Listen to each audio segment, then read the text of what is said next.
घने जंगलों के बीच जहां हरियाली, धुंध और रहस्य में लिपटी थी, एक असहाय मां ने एक बच्ची को जन्म दिया। उसका गांव कठोर परंपराओं से बंधा था, जहां माना जाता था कि लड़कियां दुर्भाग्य लाती हैं। डर और दुख से कांपती मां ने आंखों में आंसू लिए नवजात को गोद में उठाया और उसे जंगल के भीतर एक ऊंची पहाड़ी पर ले गई। प्रार्थना के साथ उसने बच्ची को चट्टान के किनारे रखा और मुड़ गई।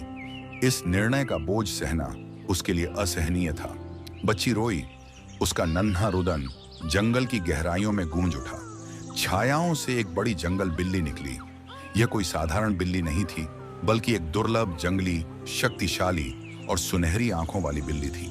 बच्ची की पुकार से आकर्षित होकर वह बिल्ली चट्टान के किनारे पहुंची और नीचे झाड़ियों में फंसी नन्ही जान को देखा। बिल्ली नीचे कूदी और बच्ची को सूंघा। वह वहां से नहीं गई, बल्कि उसके चारों ओर लिपटकर उसे अपनी गर्मी दी। उसी रात से वह बिल्ली उसकी रक्षक बन गई। जैसे जैसे समय बीता, जंगल ने चुपचाप देखा कैसे वह बच्ची बड़ी हुई। प्रकृति ने उसे पाल पोस कर बड़ा किया।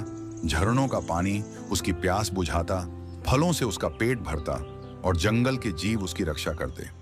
उसने बेलों को पकड़कर चलना सीखा, पक्षियों की नकल करके बोलना सीखा और जंगल की भाषा को समझना शुरू किया।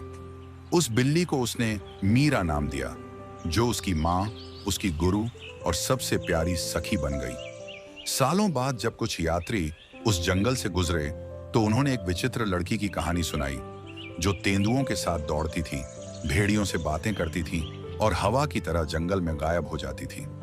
लोग उसे जंगल की बेटी कहते थे।